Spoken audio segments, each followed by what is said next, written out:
Waste Bengal में अब हुमायूं कबीर ने बाबरी मस्जिद का मुद्दा उठाया है। ये बाबरी मस्जिद का मुद्दा बीजेपी की जीत की जमीन तैयार कर रहा है क्या? पश्चिम बंगाल के अंदर रोहिंग्या मुसलमान या बांग्लादेश से आने वाला ममता बनर्जी या उनकी पार्टी उनको सीधा सीधा सपोर्ट करती है। बीजेपी की सरकार 2014 के बाद से है, पहले टर्म से ही उनका मुद्दा रहा है रोहिंग्या को हम बाहर निकालेंगे। लेकिन सरकार क्या कराए, कोई आंकड़ा पेश किया है क्या भाजपा ने? 2024 के चुनाव में हमारी 240 सीटें आई। 240 ही आई, दायरा तो आपका ही दिया हुआ था 400 पार। आप मानेंगे ना, फिर इलेक्शन कमीशन ऑफ इंडिया ठीक है नहीं, इलेक्शन कमीशन में सरकारी संस्था। देश में ना जनसंख्या एक बड़ा मुद्दा है, लेकिन इसे कोई उठाता नहीं है। क्या भाजपा पॉपुलेशन कंट्रोल कानून लेके आएगी? पॉपुलेशन एक भारत के लिए सबसे बड़ी समस्या है। जो आप समस्या कह रहे हैं चाइना के लिए, तो वो वरदान है। हमारे संविधान की एक यही खूबी है कि सबको, एक रिक्शा वाले को भी आवाज उठाने की ताकत है। जेएनयू से एक बंदे को पकड़ के ले गए, 5 साल से जेल में सड़ रहा है, वो अपनी आवाज की फ्रीडम का है उसको। हमने कोरोना के अंदर वैक्सीन जहाँ अमेरिका में 28 हजार रुपए की थी, हमने अपने देश को फ्री दी। 232 करोड़ लोगों को डबल वैक्सीन लगी। वही वैक्सीन खा के जो लोग हैं वो हार्ट अटैक से मर रहे हैं। 74 एयरपोर्ट से आज 155 एयरपोर्ट है जहाँ 2 करोड़ लोग ट्रैवल करता है, 13 करोड़ लोग ट्रैवल करता है। तो इंडिगो पे आप क्या बोलते हैं? कम से कम 3 दिन तक कोई भी यात्री आ जा नहीं पा रहा था, और एक के साथ 2 बोतल फ्री देते थे और विधानसभा भी हार गए। तो एक के साथ 2 बोतल फ्री देते थे, कम से कम जनता का भला तो होता था। आप शराब पिलाने के फेवर में है क्या? शराब के साथ पानी भी तो बिकता है। तो ये देखिए क्या है। नमस्कार, हेलो, न्यूज पंच के एक नए नवेले शो पॉड मंच में आप सभी का स्वागत है। पॉड मंच में सिर्फ न्यूज का तड़का नहीं लगेगा, जबकि पड़ेगा पंच।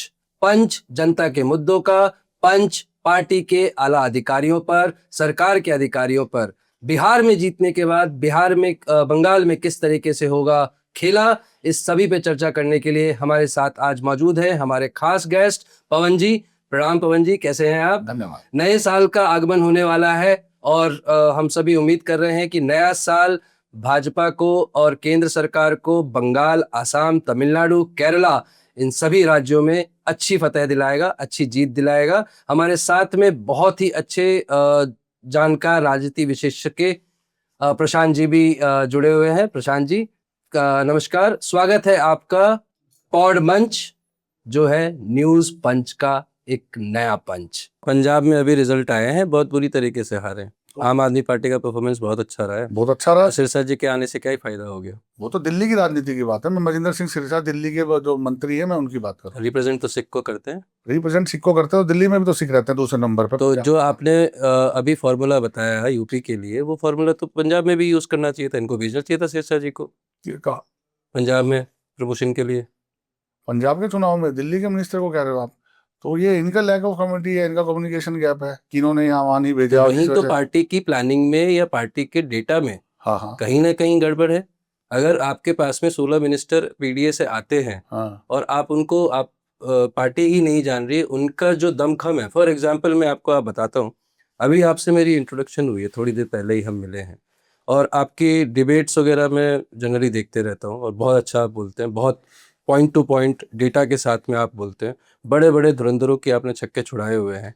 अब इस कला को पहचान के पार्टी अगर इस्तेमाल नहीं करती है और आपको अगला नेक्स्ट लेवल पे एलिवेट नहीं करती है, आपको एक बड़ी जिम्मेदारी नहीं देती है, तो हो सकता है कि नुकसान हो सकता है कि आपको जो पसंद करने वाले, जो हमारी ऑडियंस है, वो जो आपको देख रही है, जो आपका फैन फॉलोइंग है, वो आपको बड़ी जिम्मेदारी में देखना चाहती हो, आपको नहीं मिलती है। आप काम करते रहते हैं। अब आदमी काम करते करते कभी तो थकेगा, कभी तो उसके जो फॉलोअर्स हैं, मेरे जो भाई बंदे हैं, आपके जो भाई बंदे हैं, मैं आपका फैन हूँ और मैं देख रहा हूँ यार, आप दिन रात पार्टी के लिए खड़े हैं, अपनी संगठन के लिए खड़े हैं, अपने मुख्यमंत्री जी के लिए खड़े हैं, अपने प्रधानमंत्री जी के लिए खड़े हैं, लोगों से सीने से, मतलब आग से आग, तलवार से तलवार लड़ा रहे हैं। लेकिन आपको भी आगे जो है वो सही पहचान करके और उसको सही जगह इस्तेमाल नहीं करना, कहीं ये भी तो संगठन की गलती हो सकती है। नहीं, संगठन की कोई गलती नहीं है। संगठन की गलती आप कैसे कह सकते हैं? आप कैसे सिलेक्टर हो सकते हैं? यही एक भारतीय जनता पार्टी की पार्टी है जिसने चाय वाले को प्रधानमंत्री बना दिया। यही भारतीय जनता पार्टी की पहचान है कि 45 साल का एक युवा आता है और राष्ट्रीय अध्यक्ष बन जाता है। यही भारतीय जनता पार्टी की पहचान है कि एक मामूली सी लेडी आती है और निगम पार्षद से मुख्यमंत्री बन जाती है। आप कैसे कह सकते हैं कि संगठन कमजोर है, संगठन हमें वाच नहीं कर रहा? संगठन हमें वाच कर रहा है। 500 डिबेटें हम ले चुके हैं। आप कह रहे हैं मैं प्रमुख प्रवक्ता हूँ, तो फिर आप ये कैसे कह सकते हैं? मुझे बटरिंग में कोई इंटरेस्ट नहीं है। अगर आप मेरी फैन फॉलोइंग बढ़ा रहे हैं या आप मुझे कर रहे हैं तो सत्य के आधार पर, ऐसा नहीं है कि मेरा पर्सनल हित इतना बड़ा हो जाएगा कि मैं पार्टी से भी बड़ा हो जाऊंगा और पार्टी पे ही क्वेश्चन मार्क करने लग जाऊंगा। तो मैं आपकी इस बात से सहमत। पवन जी, जैसे कि वेस्ट बंगाल में आपने देखा कि हुमायूं कबीर ने बाबरी मस्जिद का मुद्दा उठाया है, तो क्या ये बाबरी मस्जिद का मुद्दा बीजेपी की जीत की जमीन तैयार कर रहा है क्या? बीजेपी की जीत की जमीन और बाबरी मस्जिद, इससे बीजेपी को कोई लेना देना नहीं है, लेकिन इससे जनता को जरूर लेना देना है। आपने देखा होगा जिस तरीके से भारतीय जनता पार्टी ने बार बार ममता बनर्जी के राज में देखा कि तालिबानी सरकार है। तालिबानी सरकार मैं इसलिए कह रहा हूँ, भारत के अंदर टोटल 36 राज्य है, यूटी मिला के 28+8। पश्चिम बंगाल ही एक ऐसा स्टेट है सर, अगर आप देखेंगे हर इलेक्शन में निर्दोष मासूमों की हत्या होती है और सबसे ज़्यादा मरने वाला वहाँ पे भारतीय जनता पार्टी का कार्यकर्ता होता है। क्यों? क्योंकि हम बार बार एक बात को उठाते हैं कि पश्चिम बंगाल के अंदर रोहिंग्या मुसलमान या बांग्लादेश से आने वाला ममता बनर्जी या उनकी पार्टी उनको सीधा सीधा सपोर्ट करती है। तो अगर वो बाबरी मस्जिद बनाना तो हमें कोई आश्चर्य नहीं है, वो तो है ही बाबर प्रेमी। बाबर प्रेमी होने के बाद वो बाबर की मस्जिद नहीं बनाएंगे तो क्या ममता बनर्जी अयोध्या के राम मंदिर में चली गई? नहीं चली, नहीं गई, वो जाएंगे ही नहीं क्योंकि बाबर प्रेमी है। क्या ममता बनर्जी ने दुर्गा पूजा पे रोक नहीं लगाई थी? बिल्कुल लगाई थी, क्योंकि वो बाबर प्रेमी है। इससे जो हम एग्जाम्पल बते रहे थे वो बिल्कुल उस बात को बिल्कुल क्लियर प्रूफ कर देता है। आज वहाँ लाखों की भीड़ हो जाना। मैं ना इस बात से बिल्कुल सहमत नहीं हूँ कि बीजेपी की सरकार 2014 के बाद से है और शुरू से पहले टर्म से ही उनका मुद्दा रहा है रोहिंग्या को हम बाहर निकालेंगे। लेकिन सरकार पिछले मतलब 2014 के बाद से क्या करा है? कोई आंकड़ा पेश किया है क्या भाजपा ने? सबसे पहले आप मीडिया वालों ने विपक्ष को दिखाना शुरू कर दिया था जब सीए का मुद्दा, एनआरसी का मुद्दा और अब एसआईआर का मुद्दा चल रहा था। छाती पीटने का काम विपक्ष ने किस तरीके से किया गया। अब हम सीए सिटीजन अमेंडमेंट एक्ट की बात करते हैं तो विपक्ष को परेशानी हो जाती है। तो आप ये बात तो कह ही नहीं सकते कि हमने भारतीय जनता पार्टी ने इसकी कोई पहल नहीं करी है। हमने तो बात ही की ना, खाली हमने बात ही की। प्रशांत जी का जो प्रश्न मैं पहले जो मुझे समझ में आया और मैं उनसे इत्तेफाक भी रखता हूँ, बाबरी मस्जिद बनना था, बनना चाहिए था, नहीं बनना चाहिए था, ये हमारा सरोकार नहीं है इसके अंदर। लेकिन समय, उसका जो टाइम है, मई में इलेक्शन है, दिसंबर में बाबरी मस्जिद की ईंट रखने का जो इवेंट हुआ है, उससे कहीं ना कहीं तो पार्टी में, किसी भी पार्टी को, चाहे टीएमसी को हो, चाहे कांग्रेस को हो, चाहे सीपीआईएम को हो, चाहे बीजेपी को हो, किसी को तो फायदा होगा ही। हाँ, तो दुर्गा पूजा पे रोक लगाना सरकार का एक कॉल हो सकता है। केंद्र सरकार में तो भाजपा ही थी, क्यों नहीं गई सुप्रीम कोर्ट? क्यों नहीं गई हाई कोर्ट? क्यों नहीं उन्होंने उसको, राज्य सरकार को रोका कि नहीं तुम ये नहीं कर सकते? भारत सरकार ने, केंद्र सरकार ने, नरेंद्र मोदी जी की सरकार ने बंगाल में हो रही हिंसा के लिए कितने कदम उठाए हैं। चुनाव में गोली तो लगती है, मरता कौन है? मेरा खुद का एक्सपीरियंस है 2021 का। नंदीग्राम के अंदर मेरे लड़कों के ऊपर गोलियां चली थी और मेरे पास पार्टी में ही, संगठन में ही लोग नहीं थे जो हमें बचा सके, हमारे साथ काम कर सके, हमारे को अपना सके। इसी बात पे हम बात कर रहे थे। ये जो दोहरी मापदंड है केंद्र सरकार के, अगर राज्य सरकार आती तो प्रभावी में ही है, लगा देते उसमें राज्यपाल शासन, राष्ट्रपति शासन। देखिए क्यों नहीं करा उन्होंने? सीए इम्प्लीमेंट किया, असम में अच्छे से हो गया, सरकार थी उनकी, चलो हेमंत बिस्वा जी ने बहुत अच्छे से वहां पे काम किया। असम में बहुत अच्छा डेटा, प्रशांत जी ने डेटा पूछा। प्रशांत जी, असम में जितने भी पुराने बांग्लादेशी या जो बाहर के माइग्रेंट्स थे, उनके ऊपर सीए पूरी तरीके से लागू हुआ और वहां पर सारी गणना भी हुई। और आज का ये आलम है कि वहां पर जितने भी इमिग्रेंट्स हैं, इलीगल इमिग्रेंट्स हैं, वो सब शरण मांगते हुए फिर रहे हैं, इधर से उधर जा रहे हैं। तो बंगाल में क्यों नहीं कर पाए? केंद्र में तो हमारी सरकार थी सर। अभी तो मैप देखिए दोबारा से वही ऑरेंज ऑरेंज ऑरेंज ऑरेंज हो रखा है, भगवा कलर में सब कुछ हो रखा है। बिल्कुल। पश्चिम बंगाल में किसने रोका है पार्टी को? क्या कोई रणनीति है? बिल्कुल रणनीति है और हम उसके लिए पूरी तरीके से तैयार है। आने वाले चुनाव में भारतीय जनता पार्टी का बिल्कुल झंडा फहरेगा। पहले तो मैं आपकी इस बात से बिल्कुल भी इसलिए सहमत नहीं और मैं इस बात का खंडन भी करना चाहूँगा। आपने ये दिखा दिया अपनी बातों से कि स्टेट गवर्नमेंट की कोई वैल्यू नहीं है सेंट्रल गवर्नमेंट के पास, ऐसा बिल्कुल भी नहीं है। इसलिए हम तालिबानी सरकार कहते हैं। हम भारत के उस लोकतांत्रिक देश में रहते हैं जब बाबा भीमराव अम्बेडकर के संविधान से देश चलता है। ये हंसी मजाक नहीं है कि जाओ और आप केंद्र में और जाके किसी के ऊपर भी राष्ट्रपति शासन लगा दो। वहाँ आपके ऊपर विपक्ष पहले ही कह रहा है कि इलेक्शन कमीशन आपके साथ मिला हुआ है, देश की सुरक्षा जांच एजेंसी आपके साथ मिली हुई है। अगर पुलवामा में अटैक होता तो सरकार ने किया हुआ है।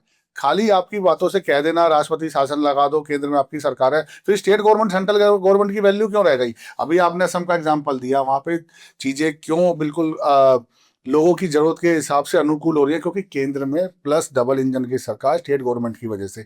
स्टेट में आपने ममता बनर्जी को देखा होगा किस तरह मोदी जी के लिए या भारतीय जनता पार्टी की, अभी मेरी बात शुरू होने से पहले कितने कार्यकर्ताओं की हत्या हो जाती है।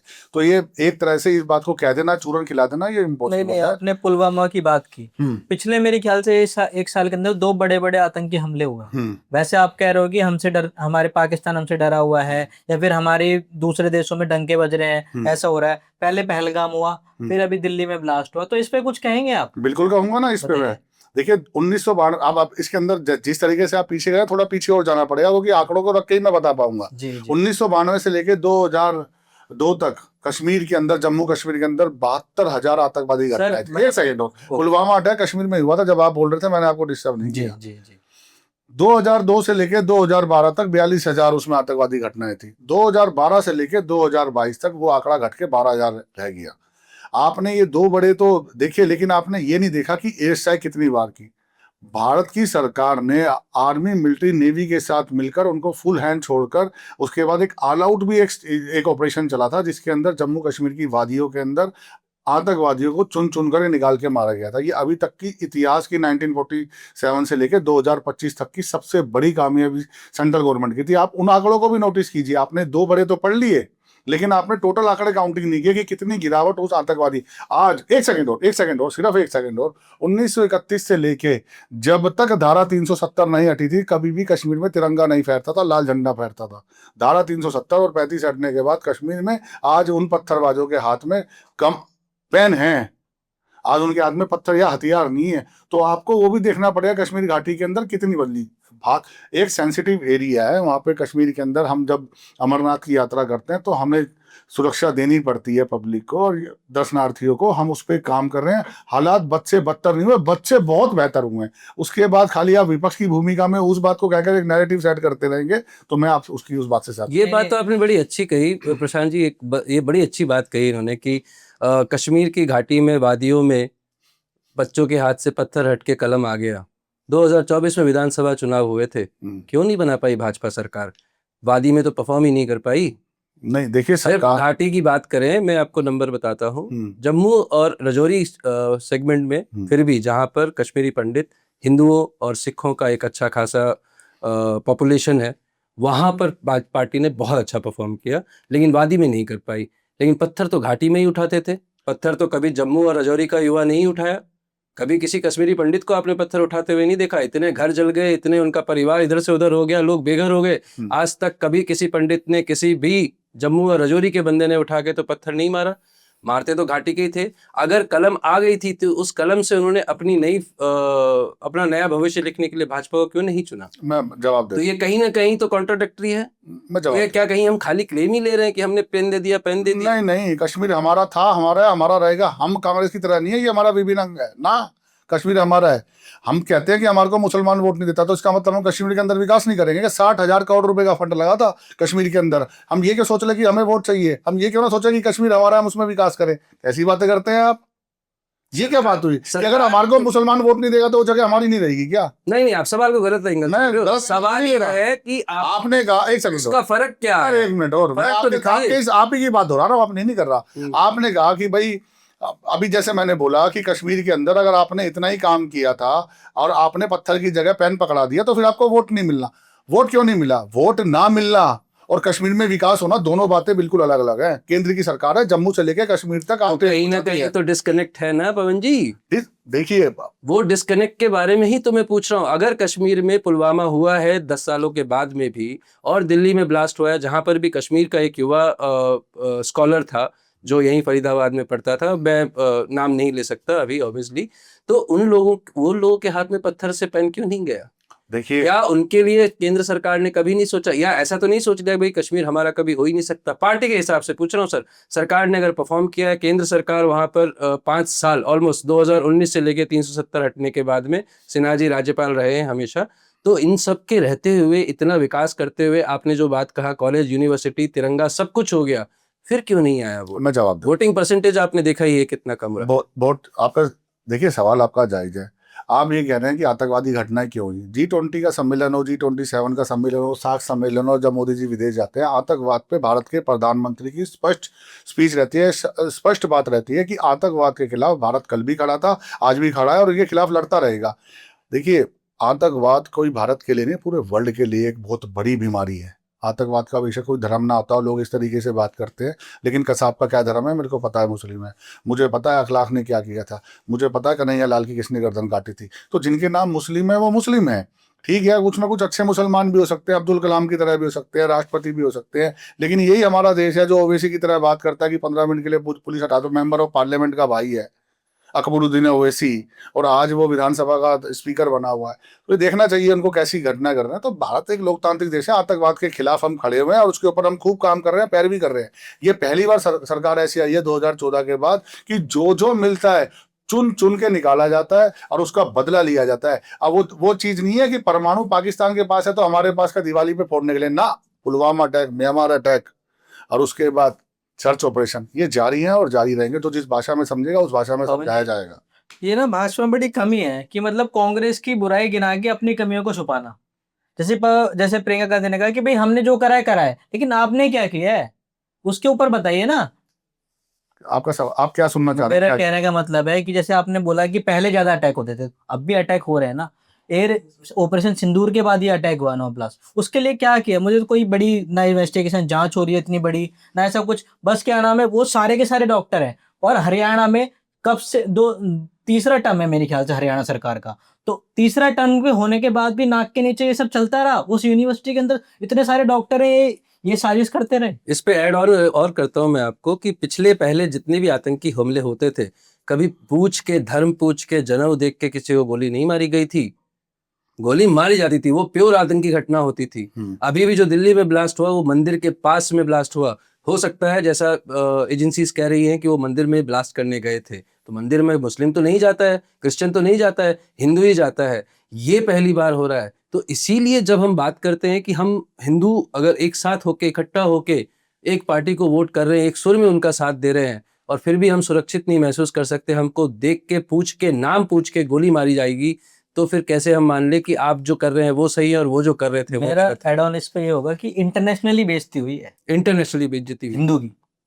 नहीं, देखिए, आप भारत एक लोकतांत्रिक देश है और ये हिंदुइज्म कंट्री नहीं है नेपाल की तरह। बीच में नेपाल भी एक लोकतांत्रिक डेमोक्रेसी कंट्री हो गई।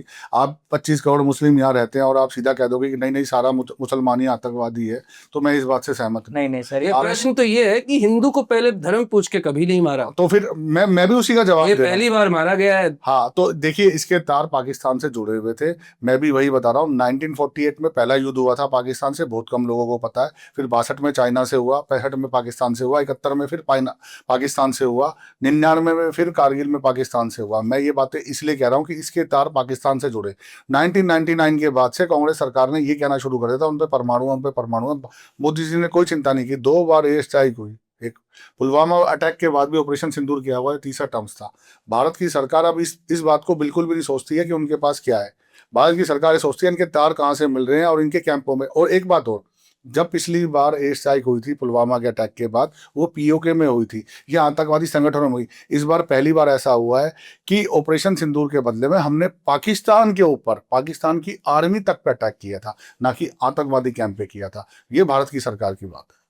कारगिल युद्ध होने के टाइम पे तो अटल बिहारी वाजपेयी जी थे, बिल्कुल थे, भाजपा की सरकार बिल्कुल थे। तभी तो हम मुंह तोड़ जवाब दिया था उन्होंने पाकिस्तान बिल्कुल को। हम नीचे से ऊपर लड़ रहे थे और 2004 में हार गए हाँ, थे। देखिए, हार जीत अपनी जगह है, लेकिन अगर देश के राजा को देश की प्रजा की जिम्मेदारी बनती है तो उसकी नैतिक जिम्मेदारी बनती है उसकी। तो आप मानते हैं राजा हैं? कौन?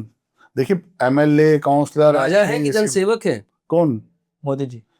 मोदी जी या अटल बिहारी जी? मोदी जी, देखिए, अगर बाहर विदेश नीति में जा रहे हैं तो राजा है और जनता के लिए तो जनसेवक है। आपने पहली बार देखा होगा जिस तरीके से कुंभ में यात्रा कर रहे थे और जो हमारे कर्मी थे उनके पैर धो रहे थे, तो जनसेवक हुए नहीं। आपके सवाल का उत्तर तो जिस तरीके से वो पैर धो रहे जनसेवक ही हुए। नहीं, राजा है, राजा भी है। जब राजा का काम कर रहा है तो राजा है, और जब जनसेवक का काम कर रहा है तो जनसेवक है। आप इसको दोनों नैरेटिव में नहीं सेट कर सकते कि राजा नहीं है जी जनसेवक है और जनसेवक नहीं है राजा है। अगर आप उनके कर्मों को देखिए, जहां वो जनसेवक की भूमिका निभा रहे हैं वो जनसेवक है, जब G20 में बैठ रहे हैं तो देश को प्रेजेंट कर रहे हैं वो राजा हैं। तो कुंभ में, चलिए इस पे बात करते हैं, जनसेवक हैं। कई बार हमने प्रधानमंत्री जी को देखा है लोगों के साथ, कर्मियों के साथ में, मजदूरों के साथ में, अलग अलग लोगों के साथ में बैठ के खाना खाते हुए, उनकी सेवा करते हुए, उनकी तारीफ करते हुए। अभी अगर हाल की बात करें तो बिहार चुनाव में उसका एक असर देखने को भी मिला। बिहार मैं भी काफ़ी टाइम से कवर कर रहा था और 15 में भी हमने देखा, 20 में भी हमने देखा, फिर अभी 2025 में भी हमने देखा। जो एससी एसटी या जो हम एक बात करते हैं, मैं निचला नहीं बोलूँगा, ये गलत होगा बोलना, लेकिन जो एक वर्ग समुदाय से, एक खास वर्ग से जो लोग आते हैं, वो आज भी पार्टी को अपना अपना मानने में नहीं वो कर रहे। अगर पार्टी जनसेवक वाली छवि को, इमेज को सही में दिखा पा रही है, लोगों को आर्टिकुलेट कर पा रही है, तो वो क्यों नहीं आ रही? ये कश्मीर जैसा ही मुद्दा है। अगर कश्मीर में काम हुआ, लोग पत्थर से पेन पकड़े, तो क्यों नहीं बीजेपी आई? आनी चाहिए थी। और अगर वही काम यहाँ पर बिहार में या यूपी में या बंगाल अभी आने वाला है, बंगाल, असम, और वहाँ पे भी, बंगाल में भी हम देखेंगे किस तरह का, और हमने 2021 वाला चुनाव भी देखा ही था। तो इतने जनसेवक होने के बावजूद, सबका साथ, सबका विकास होने के बावजूद, क्या वो आपको लगता नहीं ज़मीनी स्तर पे खोखला दिख रहा है? रिजल्ट तो सर वही कहते हैं ना, आप जीत रहे हैं, मान लेते हैं, लेकिन क्या आप उस वर्ग समुदाय का भरोसा जीत पा रहे हैं? बिल्कुल जीत पा रहे हैं। देखिए, भारतीय जनता पार्टी के टोटल स्टेट और कैबिनेट मिला के 62 मिनिस्टर हैं, उसमें से 15 SC ST हैं। तो आप ये तो कह ही नहीं सकते कि हम उनका भरोसा नहीं जीत रहे। हिंदू के अंदर 4 वर्ग हैं, SC ST OBC और जनरल। बिहार के अंदर SC ST OBC जनरल, एक अखिलेश यादव और लालू प्रसाद यादव पर MY मुस्लिम और यादव फैक्टर बहुत ज़्यादा उन पर आरोप लगते हैं, और वास्तव में उन्होंने किया भी है। अगर आप बिहार के अंदर भी देखेंगे तो तेजस्वी यादव ने बहुत ज़्यादा यादवों को टिकट दी थी। अखिलेश यादव में देखेंगे तो मुस्लिम और यादव फैक्टर्स बहुत ज़्यादा उनका ऊपर हिट गया था, उन्होंने दिया था। लेकिन भारतीय जनता पार्टी में ऐसा नहीं है। भारतीय जनता पार्टी की, अगर मैं अपने SC ST की बात किया तो मैं कुछ आंकड़े आपके सामने रखना चाहूँगा। राजस्थान के जो डिप्टी CM है वो ST हैं, प्रेम जी। छत्तीसगढ़ के जो चीफ मिनिस्टर हैं, विष्णुदेव साहा, वो SC हैं। उड़ीसा के जो आप चीफ मिनिस्टर की बात करते हैं तो वो भी ST हैं, मांझी साहब। और अगर आप देश के राष्ट्रपति की बात करते हैं तो वो भी ST हैं। भाजपा के लिए SC ST और OBC जनरल, ये चारों हिंदू हैं। ठीक है, देश के संविधान ने उनको इस तरह की जातियों में SC ST OBC जनरल में बांट दिया, लेकिन भारतीय जनता पार्टी के लिए वो हिंदू था, हिंदू है और हिंदू ही रहेगा। ये आरोप तो बल्कि विपक्ष पे लगने चाहिए, जिस तरीके से वो बात करते हैं। क्या यादव भारतीय जनता पार्टी में मुख्यमंत्री नहीं है? मोहनलाल यादव है। क्या ब्राह्मण भारतीय जनता पार्टी में नहीं है? राजस्थान चले जाइए, भजन लाल शर्मा। क्या बनिया जाति से नहीं? रेखा गुप्ता पे आप आ जाइए। आप एक सैनी OBC परिवार से हरियाणा में आ जाइए। सवाल मेरा ये था पवन जी, मैं एक सेकंड और, सिर्फ एक सेकंड और। हम्म। आपका सवाल जो भी था, मैंने उसको हिंदुइज्म को यूनिटी के साथ आपको बताने की कोशिश की एग्जाम्पल से, और मुख्यमंत्रियों के और उप मुख्यमंत्रियों के नाम इसलिए लिए कि भारतीय जनता पार्टी अगर सबका साथ सबका विकास कहती है तो वो करती भी है। किसी एक विशेष वर्ग का कोई CM नहीं है, किसी एक विशेष वर्ग की कोई जाति नहीं है, तो हमारे ऊपर MY के तो आरोप नहीं लग सकते जी। नहीं, प्रश्न मेरा ये था कि अगर जनसेवक हैं और सभी वर्ग के लिए सब काम किए जा रहे हैं, आपने कहा, अभी बताया, 62 में से 16 मंत्री जो है, 15 मंत्री वो SC ST वर्ग से आते हैं, तो भी कहीं ना कहीं आप ये मानते हैं कि आप उस वर्ग का वोट आपको नहीं मिल पा रहा है? नहीं मिल रहा है जी। आप देखिए, अगर 2024 के चुनाव में हमारी 240 सीटें आई, उसके अंदर 240 ही आई, नारा तो आपका ही दिया हुआ था 400 पार। आपकी बार 400 पार, बिल्कुल तो वो ठीक तो है। आप ही का था। आपकी बार 400 पार ना हो पाए, लेकिन कम से कम ये तो आप मानेंगे ना, फिर इलेक्शन कमिशन ऑफ इंडिया ठीक है।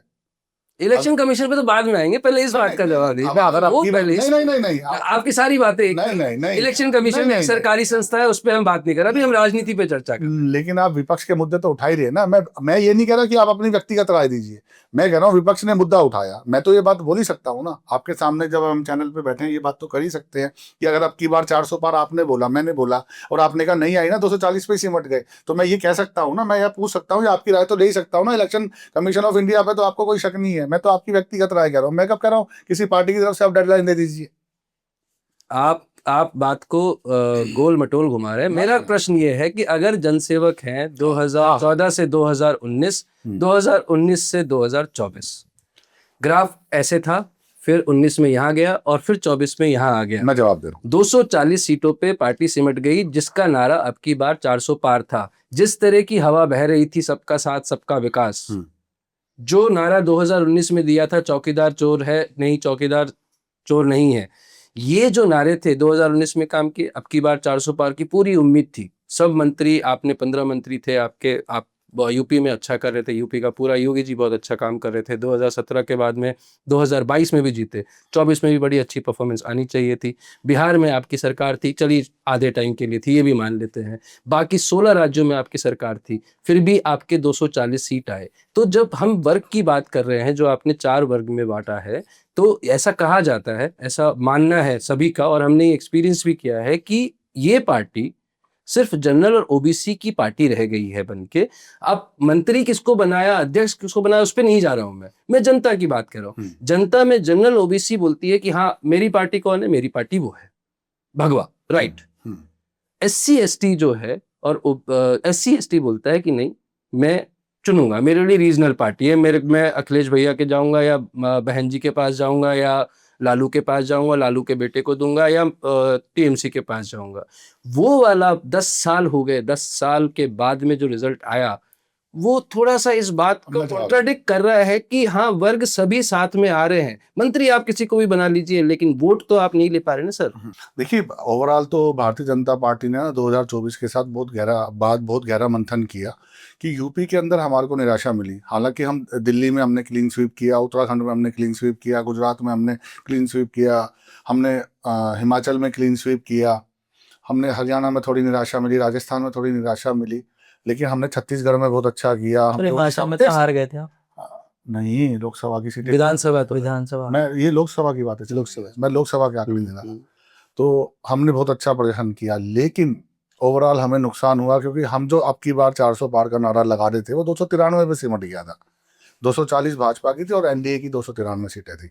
ठीक है, हमारे को 100 सीटों का नुकसान हुआ। कम से कम मैं इस बात से तो सहमत हूँ कि विपक्ष का जो मुद्दा था वो जनता के सामने आ गया कि election commission of India Bharatiya Janata party का तोता नहीं है, जो बार बार कहते हैं। और उसके लिए इलेक्शन कमीशन ऑफ इंडिया ने बार बार विपक्षी दलों को, देश में 70 पॉलिटिकल पार्टी हैं सर, इवन बीजेपी को मिला के इलेक्शन कमीशन ऑफ इंडिया ने खुले पत्र लिखे हैं, आप आइए और एक भी ईवीएम हैक करके दिखाइए।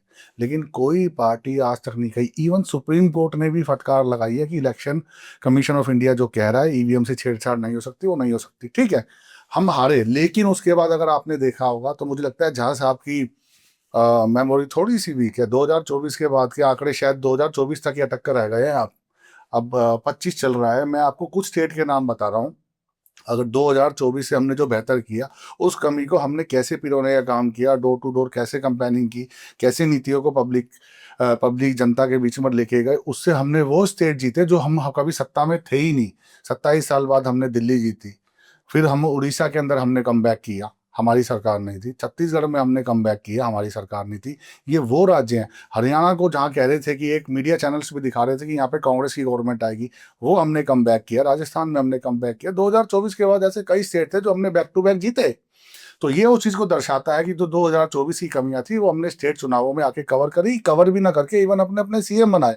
आम आदमी पार्टी के जो अरविंद केजरीवाल बार बार चिल्ला के कहते थे कि इस जन्म में मोदी जी जीत नहीं पाएंगे, वो अपनी विधानसभा का चुनाव हार गए। तो 2024 के चुनावों के बाद आपको उसके साथ विधानसभा के चुनाव भी जोड़ने चाहिए। अगर वही विश्वास जनता का 2024 वाला होता तो आज हम टोटल मिला के 21 राज्यों में अलायंस के साथ है, तो 21 में ना होकर 12 में होते। तो आप ये कह रहे हो कि विधानसभा के जितने भी चुनाव हैं वो मोदी जी की वजह से जीते? देश के प्रधानमंत्री हैं, मोदी जी की वजह से जीते, भारतीय जनता पार्टी की नीतियों की वजह से थे, देश नीतियों की वजह से जीते। देश की अर्थव्यवस्था चौथे नंबर पर आ गई, उस वजह से जीते। देश के अंदर जो रेलवे चल रही है, देश के अंदर जो मेट्रो चल रही है, देश के अंदर जो सड़कें चल रही है, देश के अंदर जो हाईवे हैं, 1,65,000 गाँव में बिजली आई है, उसकी वजह से हम जीते हैं। हम सबका साथ सबके विकास की वजह से जीते हैं। मोदी जी का बहुत बड़ा रोल है। फिर भी तो वो वर्ग आपको वोट नहीं कर रहा है। आप कैसे कह सकते हैं कि SC/ST ने वोट नहीं दिया? आपके पास कोई डाटा है? आप ऐसे एनालाइज नहीं कर सकते। आप उन SC/ST को देख रहे हैं कि जिन लोगों ने हमें वोट नहीं दिया। आप उनको क्यों नहीं देख रहे जिसने हमें वोट दिया? ऐसे तो ब्राह्मण भी कुछ ऐसा है जो हमें वोट नहीं देता। एक वैश्य जाति भी है जो हमें कुछ वोट नहीं देते। अरविंद केजरीवाल वैश्य है, उनकी टीम में बहुत सारे वैश्य हैं। क्या कांग्रेस में नहीं है क्या अपर कास्ट के लोग? राहुल गांधी और उनका परिवार तो अपने आप को ब्राह्मण ही बताते हैं। वो एक अलग बात है कि चुनावी हिंदू है। वो आज तक क्यों नहीं गए अयोध्या में राम मंदिर दर्शन करने के लिए? 1992 में अंदर कश्मीर के अंदर जो उसके बारे में क्यों नहीं बोलते? बाबरी मस्जिद के फेवर में खड़े होते हैं। वही कांग्रेस है जो राम सेतु को काल्पनिक कहती थी। अपर कास्ट का तो फिर भी उनके साथ है। अयोध्या से ही हार गए थे सर। अयोध्या से लोकसभा की सीट हार गए, उसके बाद अब जो विधानसभा का चुनाव जीते हैं उसमें बाय पोल इलेक्शन में अगर हम लोकसभा का हारे, बिल्कुल मैं कह रहा हूँ, हमें पूरे उत्तर प्रदेश में 2024 से आप बाहर निकल के आ जाइए साहब। जहाँ साहब मुझे लगता है कि आपकी क्या सीट 2024 पर अटक गई है। आपने उसके तो बाद 1950 पे अटकी हुई है, 47 पे 1950 अटकी हुई है, मैंने तो 25 61 का पे एग्जांपल अटकी हुई दिया, है, आपने 75 फिर पे क्यों नहीं अटकी दिया? हुई है। देखिए ना ना ना ना अभी हमने बात की थी आतंकवादी ना ना उसकी ना हम लोग की, तो आपने कहा कि नहीं भैया पहले की बात करो, 1947 में, 48 में ये हुआ था, उसमें ये हुआ था, उसमें ये हुआ था। तो आप भी तो भरे मंच पे वंदे मातरम के आपने जो मुद्दा उठाया, वंदे, अभी महंगाई का मुद्दा है, एक आम आदमी के हिसाब से जो मुझे लगता है 240 पे सिमटने का जो एक कारण रहा हो सकता है, वो आम आदमी के हिसाब से, अभी अभी आपने कहा मेरी मेमोरी वीक है, बहुत महंगाई बढ़ गई है साहब, बादाम खरीदने के लिए पैसे ही नहीं बचते हैं। जो पेट्रोल 2014 में 60-70 रुपए था, वो आज 108 रुपए का है। तो आप, मैं अपनी अपनी बात करूंगा ना, आम जनता की बात करूंगा, वर्ग विशेष की बात करूंगा। देखिए पहली जो स्कूटर 20,000 में आता था, वो आज 1 लाख में आता है। देखिए अगर महंगाई बढ़ी है तो लोगों की तनख्वाहें भी बढ़ी है। 2014 का आपने एग्जांपल दिया है, तो 2014 में मल्टीनेशनल कंपनीज के जितने भी बैंक्स हैं, जैसे एचडीएफसी ले लिया, आईसीआईसीआई ले लीजिए, येस बैंक ले लीजिए, कोटक महिंद्रा बैंक ले लीजिए, उनमें जो एक एग्जीक्यूटिव मैनेजर होता था उसकी 26,000 रुपये सैलरी स्टार्ट होती थी, तो आज 76,000 रुपये की सैलरी है। तो और जो जहाँ पे गार्ड की नौकरी 5600 रुपये होती थी, आज उसकी 14,000 रुपये है। तो आप ये कह देना कि 2013 तक, 1947 से लेकर 2013 तक पेट्रोल के रेट नहीं बढ़े, तो मुझे ऐसा डाटा दिखा दीजिए। 1947 तक, 2013 तक, 47 टू 2013 दूध के रेट नहीं बढ़े, मुझे ऐसा डाटा दिखा दीजिए। अगर 2013 से लेकर 2024 तक दाम बढ़े हैं, तो क्या 1947 से लेकर 2013 तक रेट सेम ही थे क्या? नहीं, हमेशा बढ़े। तो फिर अगर अगर रेट नहीं बढ़ेंगे तो लोगों की सैलरी कैसे बढ़ेगी? तो कंपनी के अभी आपने 20,000 रुपए का एक्टिवा, तो पहली बात मैं जहां साफ मुझे लग रहा है दोबारा मेमोरी वीक है, 44,000 रुपए का एक्टिवा लॉन्च हुआ था, जो आज 90,000 रुपए का है। तो जो 20,000 स्कूटर की बात कर रहे हैं, मुझे लगता है अपने जन्म पर पहुंच गए हैं। जी, 20,000 का स्कूटर भी आता था, ऐसा नहीं है। मैंने इसलिए हाँ, 20,000 के स्कूटर भी आते थे। आप वो स्कूटर, उसको स्कूटी बोलते हैं, आप खुद ही क्या? स्कूटर स्कूटी एक ही बात है। आप ठीक है जी, आपने तो फिर मोटरसाइकिल और टू व्हीलर एक ही होगा। यही जो कला है भाजपा, कोई जुमला नहीं है इस पार्टी में, कला ही आप एकदम कलाकार है। कोई जुमला नहीं है। आपके कलाकारी का तो ये है, इतिहास में घुमाते रहो।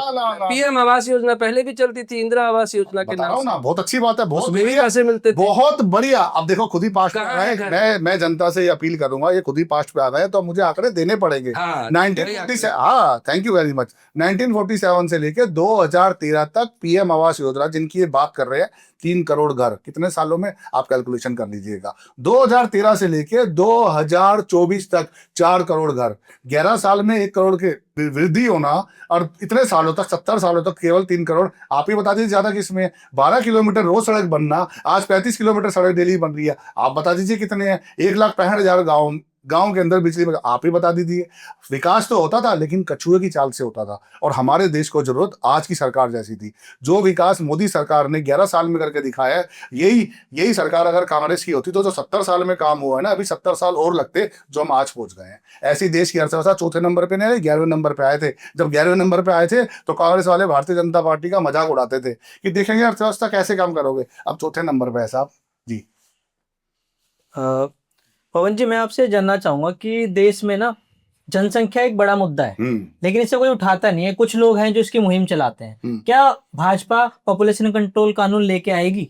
देखिए वैसे तो सवाल बहुत बढ़िया है। मुझे लगता है कि सरकार को इस बात पे देखना चाहिए कि बीच में बहुत बातें हमने सुनी भी हैं कि बच्चे दो ही अच्छे, तो जो ये नारा इस तरह का लग रहा है, तो सरकार जरूर इस पे कोई गणना करेगी। आला अधिकारी, आला नेता बैठे हैं इस पे बात करने के लिए, तो सरकार इस चर्चा पे, इस विषय पे चर्चा जरूर करेगी कि देश की पॉपुलेशन वाकई, क्योंकि आज भारत के अंदर हर साल 3.25 करोड़ बच्चे पैदा होते हैं। भारत एक विकसित देश नहीं है, 2047 तक हमें विकसित बनना है, लेकिन उससे पहले विकासशील देश है। तो पॉपुलेशन एक भारत के लिए सबसे बड़ी समस्या है, तो सरकार इस पर जरूर चर्चा करे। जो आप समस्या कह रहे हैं, चाइना के लिए तो वो वरदान है, तो भारत में क्यों नहीं उसको वो किया जाता? देखिए आप अब इसको पार्टी से आप थोड़ा अलग हटके, बिल्कुल हटके, मैं चाइना का ही एग्जांपल दूंगा। चाइना की आप बात करेंगे तो मैं जापान का उत्तर नहीं दूंगा, मैं चाइना का उत्तर दूंगा। चाइना के अंदर एक डेमोक्रेटिक कंट्री नहीं है, वो कम्युनिस्ट गवर्नमेंट है।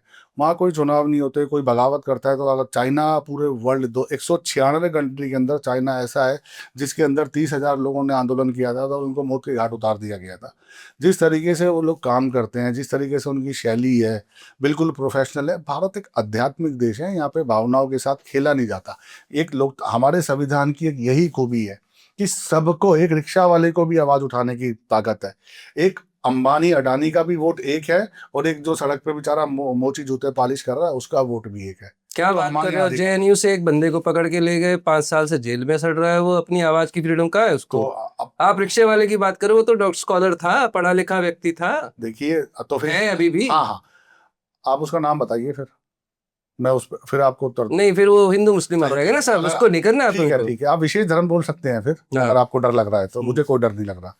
आप जिसकी बात कर रहे हैं, आप जिसकी बात कर रहे हैं, जिसने ये आरोप था भारत तेरे टुकड़े होंगे इंशाल्लाह, उसी की बात कर रहे हैं क्या? उसी गैंग में, उसी गैंग की बात उसी गैंग की अगर ये बात कर रहे हैं, तो देश के अंदर जांच एजेंसियां हैं, सुरक्षा एजेंसियां हैं, निचली अदालतें हैं, हाई कोर्ट है, सुप्रीम कोर्ट है, और उनको पनाह देने वाली कांग्रेस, जिनके कन्हैया कुमार वहां से आते हैं, क्यों नहीं पैरवी करते हैं?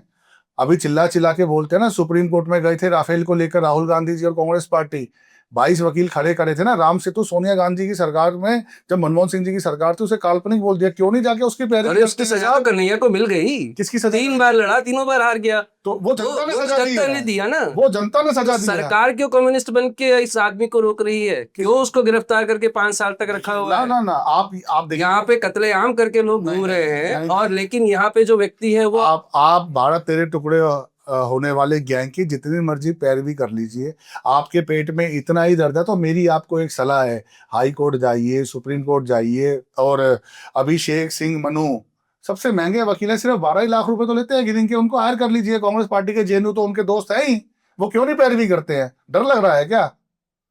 और वैसे आप भारत के प्रधानमंत्री को तो 6 बार गालियां बकते हैं, और कोर्ट जाने में आपको पासपोर्ट और वीजा की जरूरत पड़ेगी क्या? ऐसी बातें करते हैं चैनल पे बैठ के। पॉपुलेशन पे बताइए, पॉपुलेशन जो चाइना वाला हमने एग्जांपल दिया, वो बात विकास की थी, काम की थी। तो चाइना में वही पॉपुलेशन, आज हम चाइना से अगर 10 साल, हम वापस वही 10 साल पहले की बात करें, 2013 में जो है वो 1.12 के आसपास हमारी, 112 के आसपास हमारी पॉपुलेशन थी, और चाइना की 120 के आसपास थी। आज हम 150 के आसपास पहुंच गए, चाइना 140 पे ही रह गया है। सरकार के तौर पे, अगर चाहे वो कोई सी भी, किसी भी तरह की विचारधारा, लोकतांत्रिक हो, कम्युनिस्ट हो, कुछ भी हो, राजा हो, लेकिन सरकार के तौर पे जो वहाँ पे उन्होंने कदम उठाए हैं, जिस तरह की इंडस्ट्रीज, और जिस आज चाइना का बोलबाला है, हर जगह पे हम हर चीज चाइना के यूज कर रहे हैं। तो इस तरह का जो हमारा विजन है, जो मोदी जी ने भी कहा था, make in India, make in India, हर चीज चाइनीज ही बिक रही है, वीवो ले लीजिए, वो मोबाइल ले लीजिए, कुछ भी ले लीजिए, मेक इन इंडिया तो कुछ हो ही नहीं पाया। तो इसके जो फायदे हैं वो शायद कहीं ना कहीं जनता तक नहीं पहुंच पा रहे हैं, इसीलिए पॉपुलेशन कंट्रोल बोर्ड का जो गठन करने की बात प्रशांत जी ने कही, वहां पे हम पीछे हट रहे हैं, क्योंकि हर घर में अभी उस तरह का जो एजुकेशन है वो नहीं पहुंचा पा रहे हैं, जमीनी स्तर पे सरकार का काम नहीं पहुंच पा रहा। क्या आप इस बात से सहमत हो? नहीं, मैं आपकी बिल्कुल सहमत हूं, क्योंकि आपको जानकारी की थोड़ी सी कमी है। मैं दुरुस्त मुझे लगता है कि भाजपा सत्ता के लालच की वजह से ऐसा नहीं कर पा रही है। ये भी हो सकता है। देखिए, आप विपक्ष की जितनी मर्जी नीतियां सेट करती रहे, पब्लिक को समझ में आ रहा है, जिन लोगों को घर मिल रहे हैं, जिन लोगों को अच्छी सड़कें मिल रही है, मेक इन इंडिया की बात करते हैं। क्योंकि मैं अभी ये बात करूंगा तो आप कहेंगे जनता की बात कर रहे हैं, जनता की बात है, विपक्ष से क्या मतलब है हमारा? तो जनता के पास आपने क्या है कि आपने विपक्ष का ही तो डायलॉग मारा है, आपने जनता का डायलॉग कोई मारा? ये बात जनता कह रही है या विपक्ष कह रहा है? जो भी आपने बोला था आप ही बता दो। आपके अगेंस्ट बोले तो विपक्ष हो जाता है। ये बात है, मैं तो कह रहा हूँ 6 बार मोदी जी को गालियां, 106 बार मोदी जी को गालियां बकी है, तो विपक्ष के तो हाथों में एक संजय सिंह आम आदमी पार्टी के राज्यसभा सांसद हैं, चौकीदार चौक के नारे लगाते हैं और अडानी का दलाल कहते हैं, और जब उनको देश की सुरक्षा जांच जेल भेज देती है तो उनको संजय सिंह जी को अभी हाल ही फिलहाल में सर्वश्रेष्ठ सांसद का अवार्ड मिला है। तो ये ऐसा तो नहीं है कि उनको चौकीदार चोर अवार्ड तो अरविंद केजरीवाल को भी न्यूयॉर्क से मिला था कि देश की बेस्ट सिटी है, और फिर पढ़े लिखे का बहुत ज्यादा ज्ञान देते थे, और एक के साथ 2 बोतल फ्री देते थे, और विधानसभा भी हार गए। अवार्ड की बात मत कीजिए साहब। तो एक के साथ 2 बोतल फ्री देते थे, कम से कम जनता का भला तो होता था। तो आप शराब पिलाने के फेवर में है क्या? शराब के साथ पानी भी तो बिकता है। तो ये देखिए क्या है, जहाँ साहब पैसे यानी शराब के साथ पानी बिकता है। एक गरीब आदमी जिसकी तनख्वाह भी चाह रही की, अभी खुद कह रहे थे कि देश में गरीबी है और शराब के साथ गरीबी नहीं महंगाई है, गरीबी नहीं महंगाई है। आप बात को फिर घुमा रहे हैं। ठीक है, उसको महंगाई और गरीबी को देख लिया। अगर 15,000 कमाने वाला अगर वो एक के साथ 2 बोतल फ्री लाएगा और 500 रुपए उसी में खर्च कर देगा, 500 रुपए उसकी रोज की कमाई है, तो वो खाएगा क्या? नहीं जी, 2 बोतल तो फ्री मिल रही है, तो उसके बच्चे तो भूखे मर जाएंगे। सरकार की नीति इंडस्ट्री को बढ़ाने की थी। चाइना पे आते हैं। अभी हम चाइना पे आते हैं। अभी आपने चाइना की बात की और मेक इन इंडिया की बात करी। मेक इन इंडिया की आपको जानकारी कम है, मुझे लगता है थोड़ा पढ़ लिख लेना चाहिए। ऐसा ही होता है, यूट्यूब का ज्ञान और व्हाट्सएप फेक यूनिवर्सिटी की वजह से जानकारी कम होती है। आप सुन ही लीजिए, मैं आपके बीच में बोला नहीं था। आप मेरे पे कितने तीर चलाओ, मैं तो कह रहा हूँ 10-11 साल तो मैं कोई पढ़ के तो बैठा नहीं हूँ। जी। और मैंने ये भी नहीं कहा कि मुझसे ये क्वेश्चन किए, मैं तो कह रहा हूँ रैंडमली कुछ भी क्वेश्चन पूछो, और जब उत्तर मिलता है तो फिर आपको मैच लगती है, लगनी नहीं चाहिए। हम्म। गुस्सा आ रहा तो थोड़ा ठंडा पानी पी लीजिए। तो मैं ये कह रहा हूँ, अभी मेक इन इंडिया की बात करी, जानकारी नहीं है जहाँ साहब को, मैं दुरुस्त कर देता हूँ, मेरी जिम्मेदारी है, क्योंकि मैं भाजपा को प्रेजेंट कर रहा हूँ, तो मेरी नैतिक जिम्मेदारी बनती है मैं इस आंकड़ों को दूं। और अच्छा है, आपके चैनल के माध्यम से मैं धन्यवाद देना चाहूंगा जो जब तक जनता तक पहुंच रहा है। 97% इलेक्ट्रॉनिक्स आइटम मोबाइल्स की भारत के अंदर मेक इन इंडिया में बन रही है, 97%। असेंबल हो रही है। बता रहा हूँ मैं बता रहा हूँ, असेंबल होने वाली चीज़ें अलग है और मैन्युफैक्चरिंग होने वाली अलग है। पहले क्या होता था कि 97%, जो अपने चाइना की बात की, बिल्कुल ऐसा था। 1836 आइटमें ऐसी थी जो चाइना पे हमने बैन कर दी थी। मेक इन इंडिया से हमने कहा मैन्युफैक्चरिंग यहाँ पर करो, असेंबल यहाँ पे करो, यहाँ पर। उसका फ़ायदा ये था, देश की करेंसी बढ़ती थी, हमारे लोगों को रोजगार मिलता था। उससे चाइना को बहुत बड़ा आर्थिक संकट, भारत क्योंकि बहुत बड़ा हब है बिजनेस करने का, मैं एक एग्जाम्पल आपको दे रहा हूँ, उसने उसका बदला धार्मिक आस्था से लिया। आज 5 साल बाद कैलाश यात्रा शुरू हुई है, सिर्फ किसकी वजह से? मोदी सरकार ने मेक इन इंडिया सेट करने के बाद से चाइना की 1836 आइटम में, मैं फिर काउंट करा रहा हूँ आपको, जिस पे बैन लगा दिया था। तो मेक इन इंडिया से जब सैमसंग का टीवी लॉन्च हुआ था ना, तो मतलब एक असेंबल टीवी जो 32 इंची का था, 32,000 रुपये का था। मेक इन इंडिया की वजह से आज असेंबल टीवी केवल 6,000 रुपये में मिल जाता है। क्यों? उसको असेंबल को देखो कि यहाँ मैन्युफैक्चरिंग है। इलेक्ट्रॉनिक्स में कहीं हमने बहुत बड़ा विजन प्राप्त किया। आज हम मैन्युफैक्चरिंग के साथ साथ एक्सपोर्ट की भूमिका भी निभा रहे हैं। पहले हमारे भारत देश को कृषि प्रधान देश कहा जाता था, लेकिन ऐसा नहीं है। आज हम वंदे भारत तक एक्सपोर्ट कर रहे हैं, हम पनडुब्बी तक एक्सपोर्ट कर रहे हैं। अब यहाँ तक कि हमने कोरोना के अंदर वैक्सीन, जहाँ अमेरिका में 28-28,000 रुपये की थी, हमने अपने देश को फ्री दी और हमने एक्सपोर्ट किया। 232 करोड़ लोगों को डबल वैक्सीन लगी, ये भी हमने वर्ल्ड रिकॉर्ड जी। वही वैक्सीन खा के जो लोग हैं वो हार्ट अटैक से मर रहे हैं, ऐसा लोग कहते हैं। मैंने ये मैंने क्या कहा, जहां साहब को बिल्कुल व्हाट्सएप फेक यूनिवर्सिटी पे बहुत ज्यादा विश्वास है, और देश की सुरक्षा एजेंसी, जांच एजेंसी पे बिल्कुल भरोसा नहीं है। कोई इन पे मानक कोई रिपोर्ट नहीं है कि ये ऐसा लोग कह रहे हैं। लोगों के कंधे, लोग तो ये कहेंगे, लोग तो ये भी कह रहे थे कि चौकीदार चोर है, तो आप मान लेंगे क्या? लोग कहेंगे अडानी के दलाल है, आप मान लेंगे क्या? कैसी बातें करते हैं आप? अडानी के दलाल मैंने तो नहीं कहा। मैंने आपका नाम ही नहीं लिया। आपने क्या कहा? ना, मैंने ये नहीं कहा आप कह रहे हैं, मैंने कहा लोग जो कह रहे हैं आप मान लेंगे क्या? अभी आपने क्या कहा? तो अभी लोग कह रहे हैं।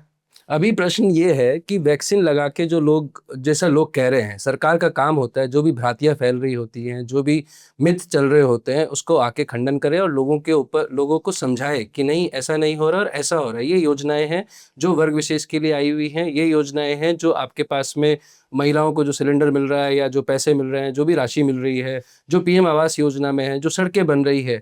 प्रश्न ये था कि क्या उस वर्ग विशेष तक, जमीनी स्तर तक पार्टी या सरकार अपनी बात को पहुंचा पा रही है? अगर पहुंचा पा रही है तो फिर जो लॉस लोकसभा में हुआ था वो क्यों हुआ, और अगर नहीं पहुंचा पा रही है तो उसके पीछे उस वर्ग विशेष का जो अभी तक पार्टी का वोट बैंक नहीं बन पाया है, उसके पीछे क्या रणनीति होनी चाहिए? एक आम जनता के हिसाब से मैं आपसे ये प्रश्न पूछ रहा हूं। मैं आपको अभी पार्टी का, संगठन का कोई प्रवक्ता नहीं मान रहा, एक इंटेलेक्ट के हिसाब से मैं आपसे पूछ रहा हूं कि वर्ग विशेष का एक जो भरोसा है सरकार की तरफ, पार्टी की तरफ नहीं, कि सरकार उनके लिए बहुत कुछ कर रही है, ये वोट में तब्दील क्यों नहीं होता हुआ दिख रहा? मैं कह रहा हूँ आप 2024 से बाहर आ जाइए। मैंने 4 राज्य ऐसे बताए जब भाजपा की सरकार नहीं थी।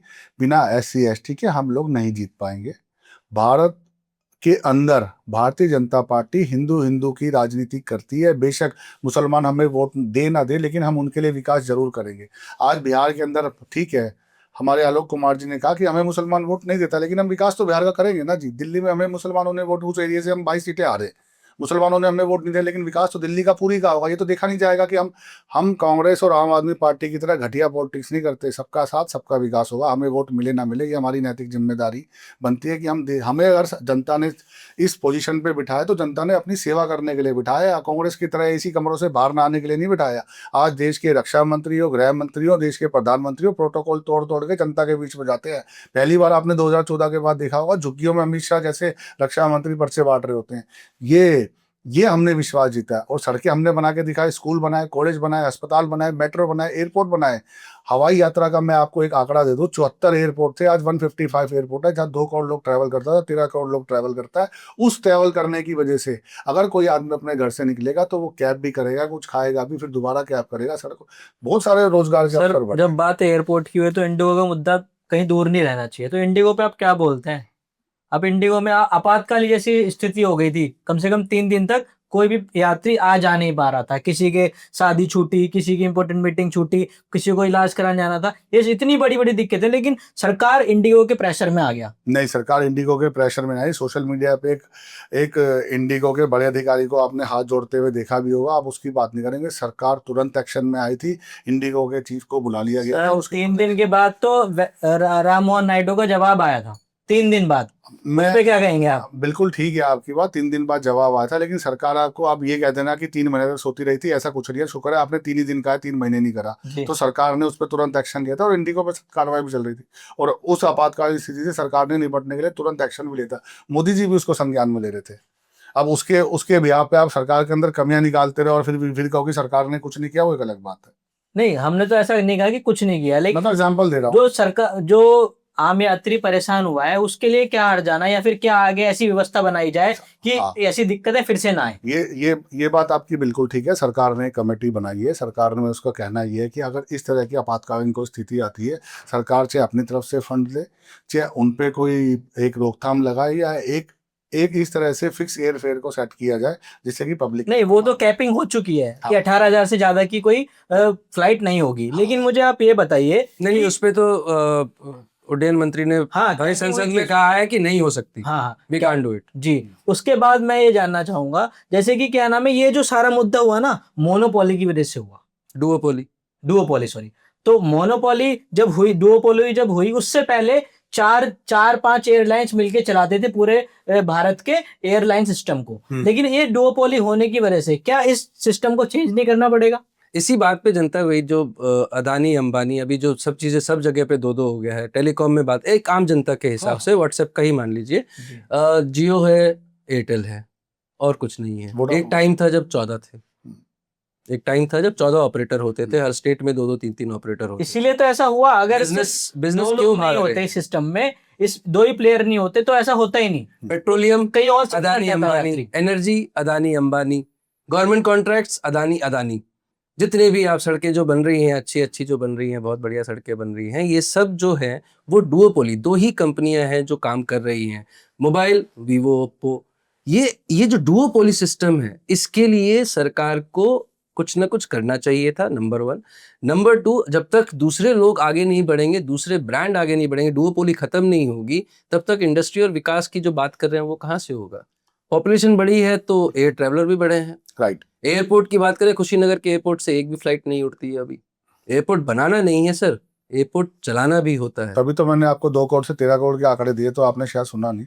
तो वो एयरपोर्ट जो बनाया उसमें आंकड़े भी बढ़े हैं, नंबर ऑफ पर्सन ट्रैवलर बढ़े हैं।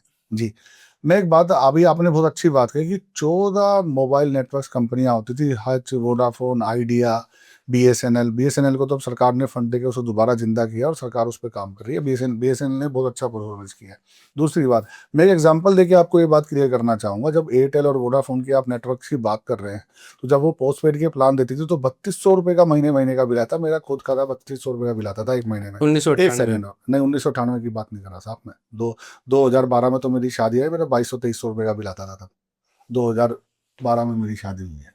1998 तो बहुत पूरा। 2002 में तो मोबाइल ही लॉन्च हुआ था, सीमेंस वगैरह का, जब फोन 80-80 हज़ार रुपये के हैंडसेट आते थे। अच्छा जी, तो मैं 2012, 13 और 11, 10 की बातें कर रहा हूँ, जिसके अंदर 2200, 2700, 2800 ऐसे बिल आते थे।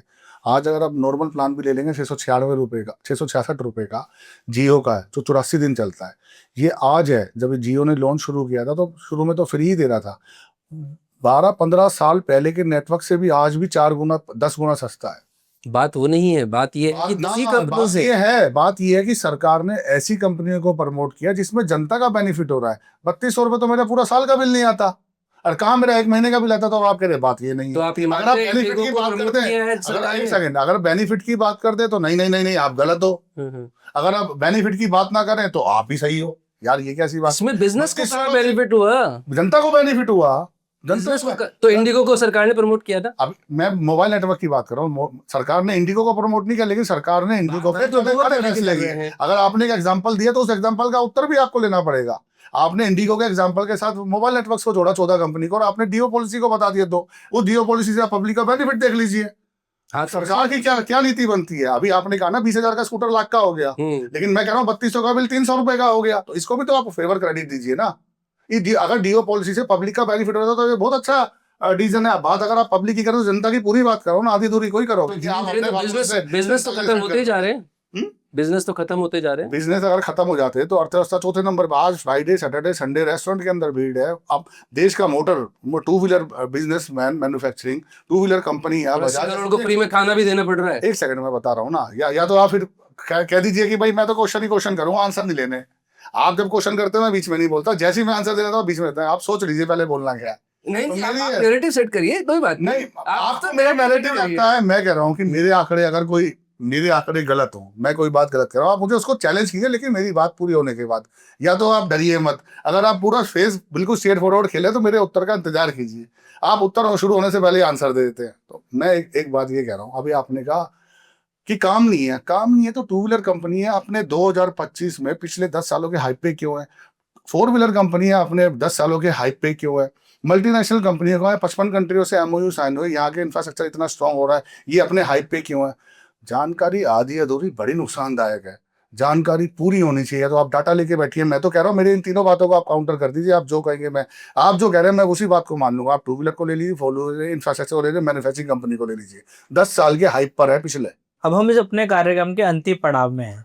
मैं पवन जी से ये जानना चाहूंगा, अगला चुनाव पश्चिम बंगाल का है। बीजेपी किन मुद्दों के साथ पश्चिम बंगाल में जाने वाली है? बीजेपी विकास के मुद्दों पर ही जाने वाली है। अगर आप वहाँ सड़क की व्यवस्था देखेंगे बिल्कुल खराब है, कानून व्यवस्था तो बद से बदतर है, फिर उसके अवैध घुसपैठियों का मुद्दा बद से बदतर है। वहाँ पे लोगों को जो विकास चाहिए वो विकास नहीं हो रहा है। बार बार दंगे वहाँ हो जाते हैं। ममता सरकार एक तालिबान की तरह काम करती है। हमें वहाँ की जनता को विकास करके दे रहा है। डबल इंजन की सरकार से हर स्टेट के अंदर बेनिफिट। यूपी में हमने डबल किया, उत्तराखंड में हमने डबल किया, हरियाणा में हम ट्रिपल बार आए।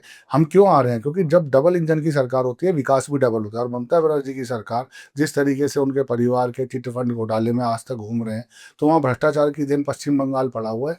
हम 3 से 75 की श्रेणी में आ गए थे। ठीक है, इस बार हमारी लोकसभा की सीटें पिछली बार 18 थी, इस बार 10 रह गई शायद, मैं आंकड़ा ठीक नहीं बता पा रहा हूँ, तो इसके आसपास ही सीटें रह गई हैं। लेकिन अब की बार पश्चिम बंगाल भाजपा सरकार, आप ये लिख के लीजिए, जब हम अगली बार बैठेंगे तो भाजपा की सरकार पश्चिम बंगाल में डेफिनेटली देखेंगे। अभी एक भाजपा का सम्मेलन हुआ था, उसमें लाखों लोग आए थे और वहाँ पे शुभेंदु अधिकारी बहुत अच्छा काम कर रहे हैं और उन्होंने ममता बनर्जी को हरा के भी दिखाया था। ममता बनर्जी 2 सीटों से लड़ी थी और भाजपा के शुभेंदु अधिकारी से हार गई थी। चलिए देखते हैं, जैसे कि पिछले चुनाव में मोदी जी एक नारे के संग गए थे, दीदी खेला हो गए। देखते हैं इस बार खेला होता है कि नहीं होता बंगाल।